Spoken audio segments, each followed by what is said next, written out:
Hello, my name is Rick Houston, and welcome to the Scene Vault Podcast, your source for all things NASCAR history. Presented by Las Vegas Motor Speedway, America's racing showplace.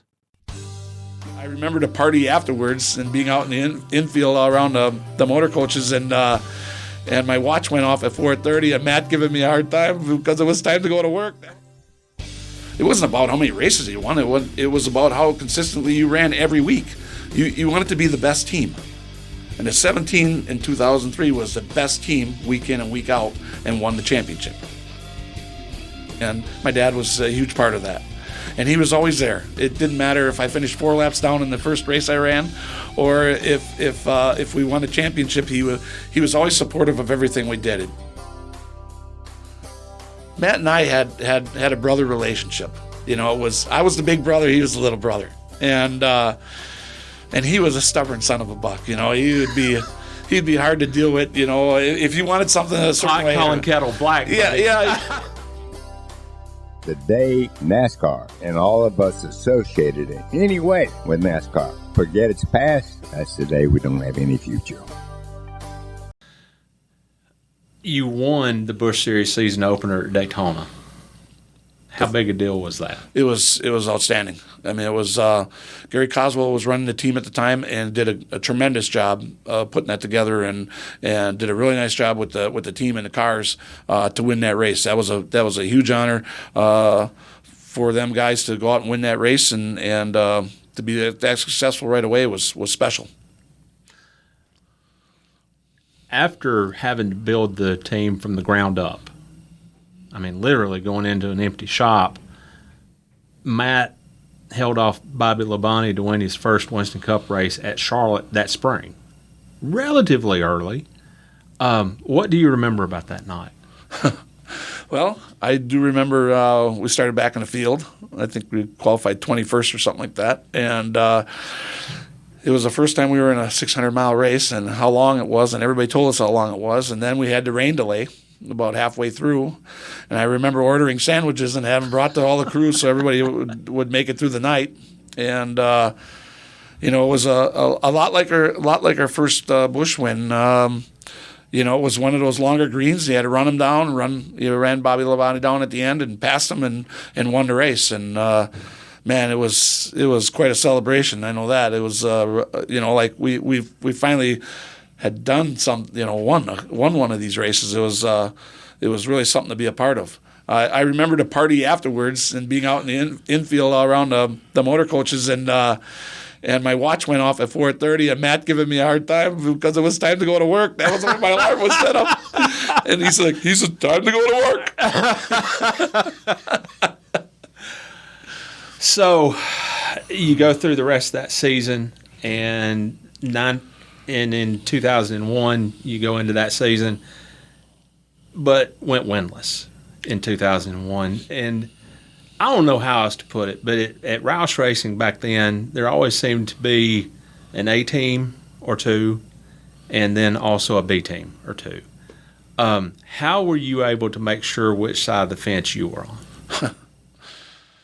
That has to do with everybody that worked on the team, on the 17 team. I mean, everybody cared. Everybody was bought in. Everybody was doing everything they could do, and we earned our way.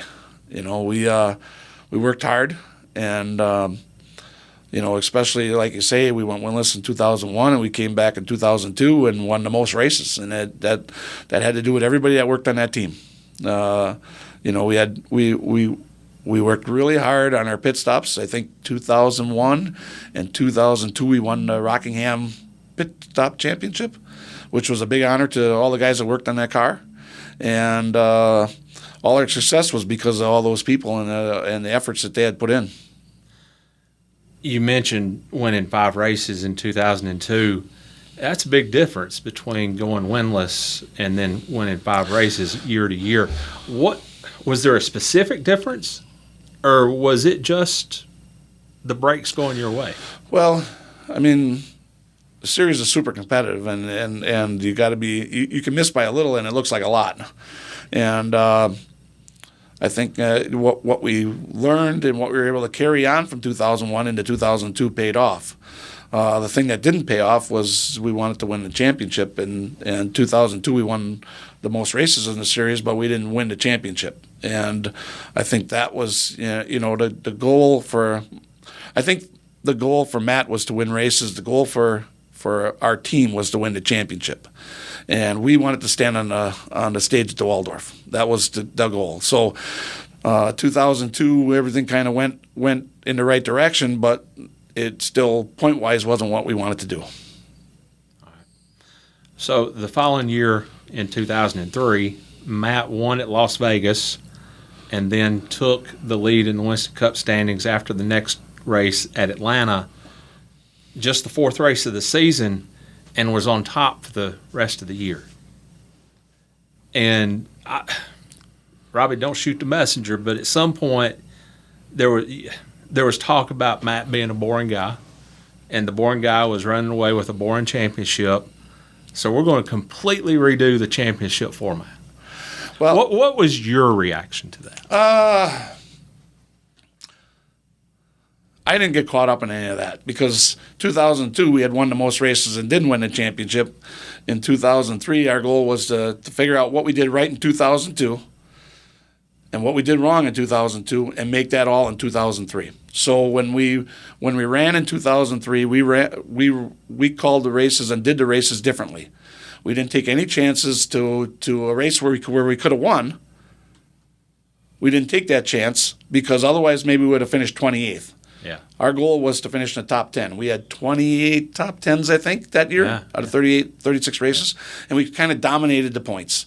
And that was what, if you go back in time, I wasn't so worried about the future. I was worried about now, win the championship now. And if I look at our whole race team, it was brought up in an era that was Richard Petty, Cale Yarborough, Dale Earnhardt. This is how you won the championship. You won it by having the most points at the end of the year. It wasn't about how many races you won. It was about how consistently you ran every week. You wanted to be the best team. And the 17 in 2003 was the best team week in and week out and won the championship. And that's the way I looked at that. I didn't look at it as all the other stuff that everybody else talked about. I didn't care about it. I cared about standing on the stage at the Waldorf and being a part of the 17 team that was all part of that, winning that championship, just like all our heroes did before us. For anybody who even thought something like that about Matt and his personality or whatever, who's the Matt Kenseth that you knew in the truck, but also away from the racetrack? I think Matt was always Matt to me. He was a kid. I mean, he was always screwing around. It was always something going on. There was, it's just how he was, or how he is. I mean, he is that way today. I mean, he ain't no different. I think that when the lights turned on and, the microphone was in his face, I think that he didn't want to make a mistake for his sponsor. He didn't want to. He didn't want to jeopardize anything that he was doing from the corporate side to affect anything that was going on with his racing. And I credit him for that because DeWalt was so bought into Matt for all the years I was involved with what we did with the 17 and all the team. I mean, DeWalt was a big part of what we did, and DeWalt was bought into our team, our 17 team. DeWalt would do anything possible to help us do whatever we needed to do. And they were a part of our team. And I think Matt did a great job of representing them, and they loved every minute of it. And that was important. I think you've already answered it, but which was more satisfying to you personally, the 5-win season in 2002 or the 1-win but championship season in 2003? Oh, the championship. I mean, you grew up in this sport, watching it every week, and what was the part you always saw at the end of the year? The guy stood on the stage at the New York at the Waldorf. That was the honor. Yeah. If you look at all of them, I mean, you look at all the people that went to New York, that's all they talked about was winning that championship. I mean, when Earnhardt talked about it, it was 7 championships. When Gordon talked about it, it was his championships. It was something that as you grew up and you were, you got to realize I grew up in an era where Alan Kulwicki came from Wisconsin and was able to win the championship in '92. we were able to win the championship in 2003 coming from the state of Wisconsin, a small little operation, just kind of like what he did, not on the same level, but surely with a lot of the experiences being somewhat the same. When we grew up and we were racing our late models, that's what we were watching. We were watching that on TV to see what Alan had done, to see what Dale Earnhardt was doing. We wanted a piece of that. We wanted to feel what it was like to stand on the stage at the Waldorf, and we did that. So what was that party like? Oh, it was everything. I mean, that was your racing career right there. I mean, if I look at, I didn't need to stand up there 7 times like Dale Earnhardt. I just wanted to feel what it was like the one time, and I think for both of us, the honor was great. I think for our whole team, it was a little bit subdued because the team isn't really all a part of what you're doing at the Waldorf, and that hurt my feelings a little bit, especially when I saw my mom and dad sitting in the other room while the whole thing went on. They weren't in the same room as what the front table was, and that hurt my feelings a little bit too.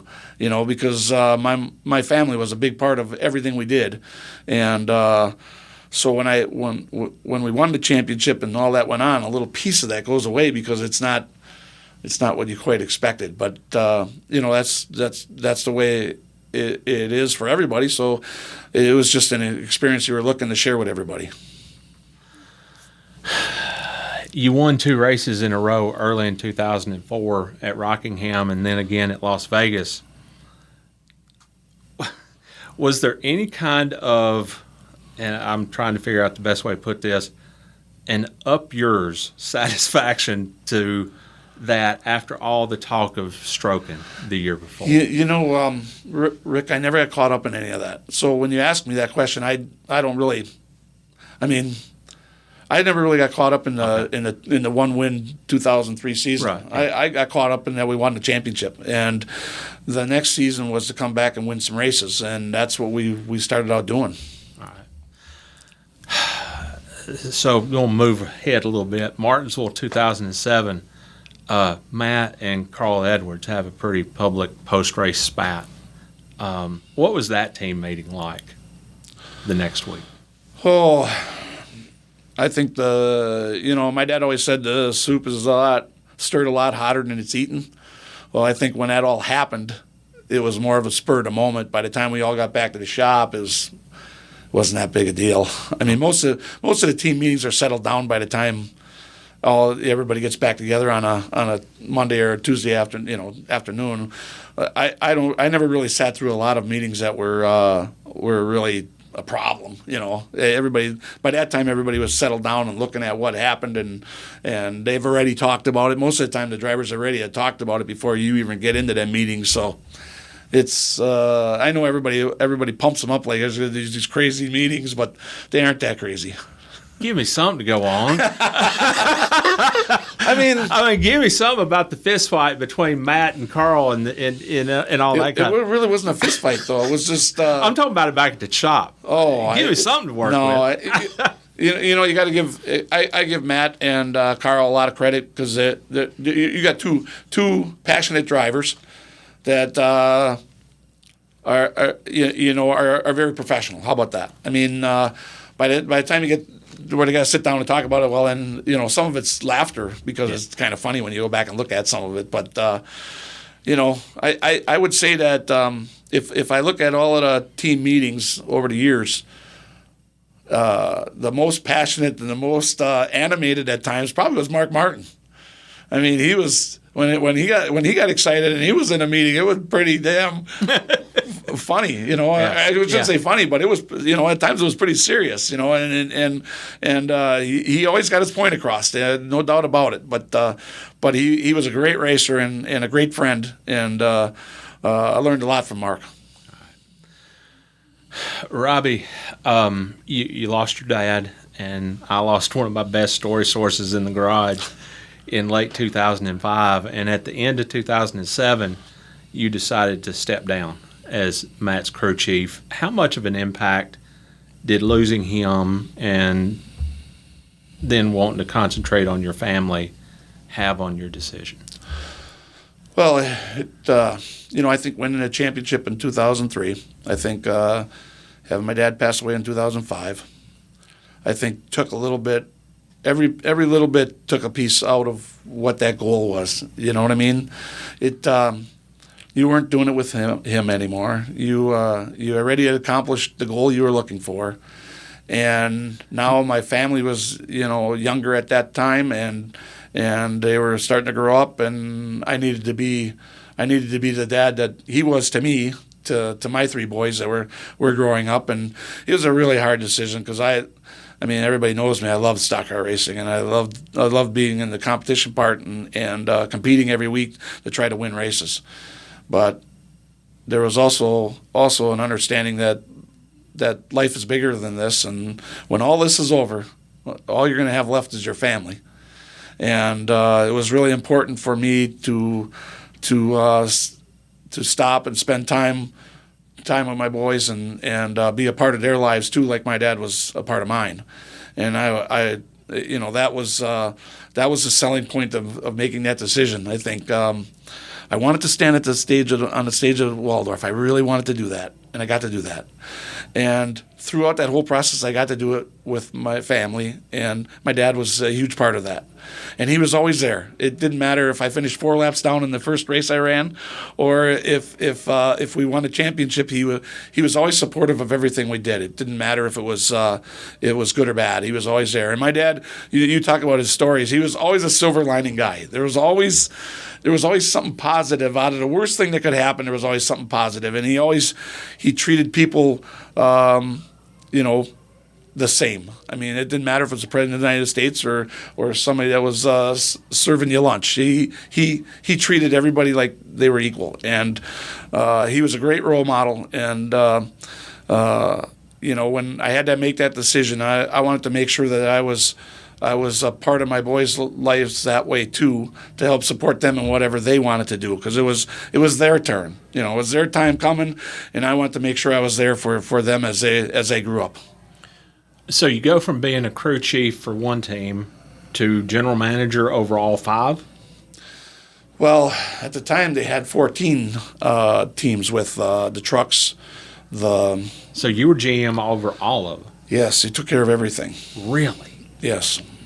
That would seem almost like even more work. Well, I was hoping it was going to leave me some time for at home, yeah. and I thought it would be at least some weekends that I would be at home, and I tried to make it that way, but that job required so much effort, and I didn't do a very good job at it because I was trying to balance all of that, and I was trying to understand not only your own team but then everybody else's teams too, and it. When you go back and look at it, it was a tough time because there were a lot of teams, and then they were also selling, cars to other teams. There were some weekends we would have to support, between backups and primaries, there'd be 40 cars go out of there in a week.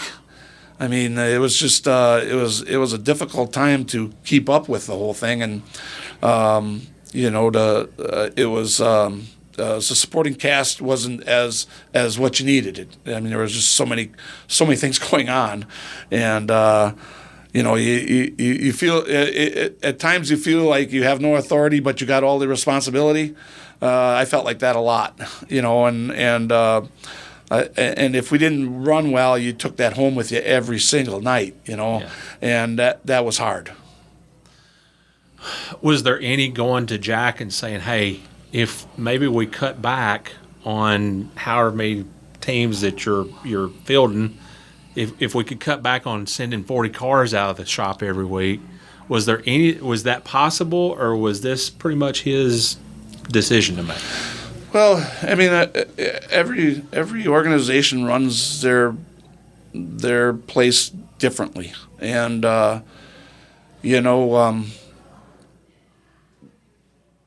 Jack was a huge part of what we did on a daily basis, but you also had management that was involved too. So there was a lot of people that had say in it, and being that we were in the GM of the car buildings, we didn't always have the final say. So it was kind of like, it's kind of like sometimes it was just suck it up and do it, and that's what you had to do, especially with all the teams and all the things that were there. You could sometimes we were so big that you couldn't change so quick. You had to stay with what you were doing, and back then some of the contracts were multi-year, so you had all of this. You couldn't change it as much as you wanted to change it, and I think that sometimes you don't grow with the job as well as what you need to. I didn't grow with the job as well as I needed to. For the changing of the times and where the direction of everything was going, I was a little hard-nosed at times to keep it more like what we were doing with the 17 or whatever, and I didn't do a very good job of making sure that I fit in with the direction that they were going with the newer management and things like that. I'd like to say I was brought up differently because you had, to get the trophy, you had to win it, and as life changed, a lot of people were more participant trophy people than what they were hardworking. Got to win it to have it, and I feel like as I grew up, my career was more of a earn it type thing, and so I didn't fit in as well at the end there as probably what I needed to, and a lot of that was my own fault. So Matt left Roush Fenway at the end of the 2012 season, and the next season you were racing against him. Yeah. What was that like? Was it back to the days in Wisconsin, or was this something way different? No, I would say that Matt and I had a brother relationship. I was the big brother, he was the little brother, and he was a stubborn son of a buck. He'd be hard to deal with. If you wanted something a certain way. Calling kettle black. Yeah, buddy. yeah. I hate to say it, but I know we both laugh at it because of what we went through. But I don't think. Yes, he was on the other side, but I never thought about it. Because I wasn't racing against them that way anymore. You know what I mean? I wasn't in the garage. I wasn't part of the team. You know what I mean? I think if I was still running the 17 and he was off driving somebody else's car, it probably would have been different. But being that I was an office guy, or what they pertain to me as being an office guy. Are you just more comfortable with grease under your fingernails? Yeah. I like working on things. I like making a difference. I like, I'm not a talker. I'm a worker. I hate to say it like that, but that's what I am. You're doing a pretty good job. I'm just, you know what I mean? I don't build up things. I'm a realist. I see what it's in front of us, and I try to make that work. And I'm not a salesman. My dad was tremendous at that. I did not get that gene. I'm more of a, hey, this is a problem. We gotta fix this or do this or and I wasn't afraid to roll up my sleeves and go work. And I didn't really, when I talk about the GM job, I didn't really sit in the office well. You know what I mean? I wasn't never comfortable there. I always felt like I was in a position of it just didn't fit me. Going back to my relationship with Matt, it really didn't change much. Yeah, we didn't talk as much, obviously, and he was off doing his thing, and I was off doing mine. I think we're still that way today. He's got 4 girls there now, and I got 3 boys, and we get together every once in a while. We talk on the phone, or we go have lunch, or whatever. But that's kind of what it turned into. So you parted ways with Roush Fenway at the end of 2016. From the outside looking in and just listening to what you're saying about the role that you were in, was it almost a relief? Yeah. I didn't fit in anymore. I didn't feel like part of the team. I felt like I said, no authority and all responsibility. Everything when something went wrong, it seemed like everybody looked at you, but you didn't have a lot of people around you that were helping pull on that, pull it back together. So, it was time for it to change, and it was good for both sides. And I mean, it really gave me an opportunity to have a different perspective of things, because I could see myself differently than once I was out doing other things. Where did you wind up after that? What did you? Well, for a year and a half, I played the retired guy and went and helped my boys. And at that time they were more working their way through school at that time, and but I was around to do things like that. And I had some things on my agenda that I wanted to do that I never had time for. And I don't mean going off and doing trips. I wanted to do some jobs that I wanted to get done and do certain things. So I did those and got those behind me. And one week before Christmas, maybe it was 2018, right in that area, Brad Keselowski called me up and he left me a message. He wanted to talk to me about a job. And left me a message. I didn't call him back because I didn't want to go back into racing. I was off doing my family stuff, and I wanted to continue doing that. It took about another week, and Matt,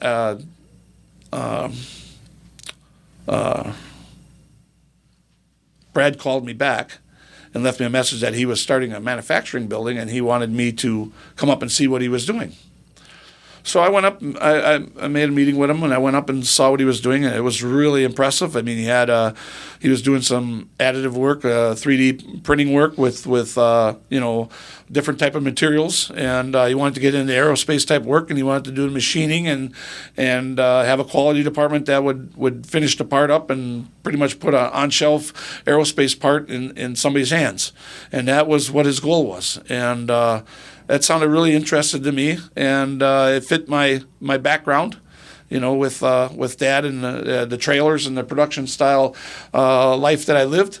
So I thought, well, you know what? He's starting that out. I'll go try it. I'll go help him. And I went up and helped, and I think I made a difference for getting it started and helped Brad get it in the direction. Brad's got thought of where he wants to go and what he wants to do, and I think they're headed in the right direction. And I did that for 2.5 years, and then I got to a point where I was working a lot, and I really wanted to spend. The goal was to spend time with my kids and be around, and I was starting to work some Saturdays and more stuff, and finally I said, okay, we're at a point where he wanted to go. He was heading to go bigger and better and do different things, and I just went and talked to Brad and told him I'm going to go back into retirement. And so Brad allowed me to do that. I helped train some people to get them going, and 4th of July a year and a half ago I retired again. So Matt was elected to the NASCAR Hall of Fame earlier this year. How much ownership do you take in that? Well, I was a part of Matt when he started out, and there was no Hall of Fame at that time. So Hall of Fame wasn't even a discussion or a thought or anything that went with that. And I think both of us grew together, and both of us learned a lot as we were growing together. And to stand back and to see our whole team, I think if I look back on it, I don't take any ownership. I think our whole team should take ownership in that, because everybody had a part in that. From all the guys that worked on the cars to the guys that pitted the cars to the owners and to all the people that helped him get to where he's at.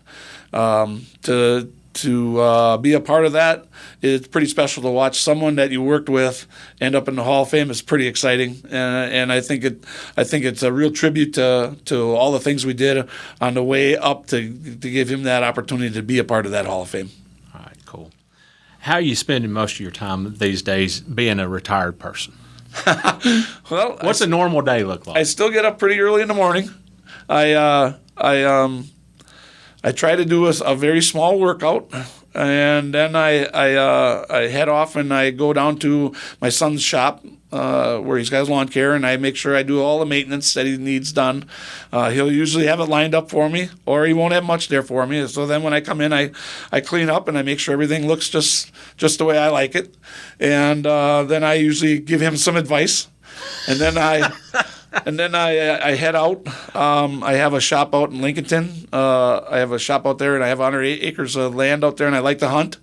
So I do hunt quite a bit, especially in the fall, and I take care of that out there. I keep everything clean and organized and maintenanced, and I have plenty of equipment out there, so I can build anything I want out there. I have a lot of the equipment that I have left from the Busch Series team I have out there, and I have some equipment out there that I take care of. So I have a couple tractors and things like that, and I go out and I make deer plots and I take care of my land. So I keep myself pretty busy. And then on the weekends the boys come, and then we have family time. We build a fire outside and hang out there, or we go work on some of their projects. And I have one son, Ryan, my oldest son. He has a diesel drag truck.